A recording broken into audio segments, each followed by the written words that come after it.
இன்றே சப்ஸ்கிரைப் செய்து உங்கள் ஃபேவரட் ஷோகளை காணுங்கள். எனக்கு என்னவோ புவனேஸ்வரி அவனை வேற இடத்துல மறைச்சு வச்சிருக்காங்களோன்னு தோணுது. இல்ல சார், கண்டிப்பா அவன் அந்த ஹோட்டல்ல தான் இருக்கான். எனக்கு நல்லா தெரியும். ஆனா அவனை எப்படி வெளியில கொண்டு வர்றது? சார், எனக்கு ஒரு விஷயம் தோணுது. சொல்லுங்க. அந்த கார்த்திக் புவனேஸ்வரிக்காக தான் இதெல்லாம் பண்ணிட்டு இருக்கான். அவன் மேல அந்த அளவுக்கு அவனுக்கு பாசம் இருக்கு. சோ அந்த புவனேஸ்வரி இறந்துட்டான்னு ஒரு போஸ்டர் அடிச்சு ஓட்டினா கண்டிப்பா அத அவன் பார்த்துட்டு வெளியில வருவான்ல சார். அவன் ஹோட்டல் ரூம்குள்ள இருக்கான். வெளியில போஸ்ட் ஓட்டினா அதை அவன் எப்படி பார்ப்பான்? ஹோட்டல்ல அவன் ரூமுக்கு எதிரில அவன் பாக்குற மாதிரி நம்ம ஓட்டினா போதும் சார்.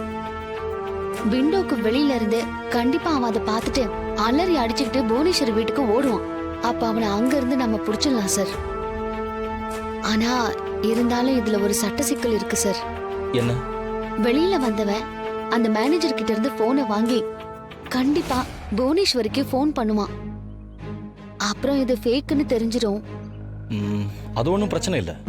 எங்க கிட்ட இருக்கிற சிக்னல் ஜாமரை வச்சு ஹோட்டலுக்குள்ள ஆன் பண்ணிட்டா போதும். அங்கிருந்து யாருக்கும் எந்த காலும் போகாது, இன்கமிங்கும் வராது. இது நல்ல ஐடியா சார். அப்படின்னா இது கண்டிப்பா ஒர்க் அவுட் ஆகும். நீங்க ஒன்று பண்ணுங்க, அந்த போஸ்டரை மட்டும் அடிச்சு அவனை எப்படியாவது அதை பார்க்குற மாதிரி பண்ணிடுங்க. நான் புவனேஸ்வரியோட வீட்டு பக்கத்துல ஃபோர்ஸோட வெயிட் பண்றேன். அவன் வந்தான்னா அவனை பிடிச்சு கோர்ட்ல ஒப்படைச்சிடலாம்.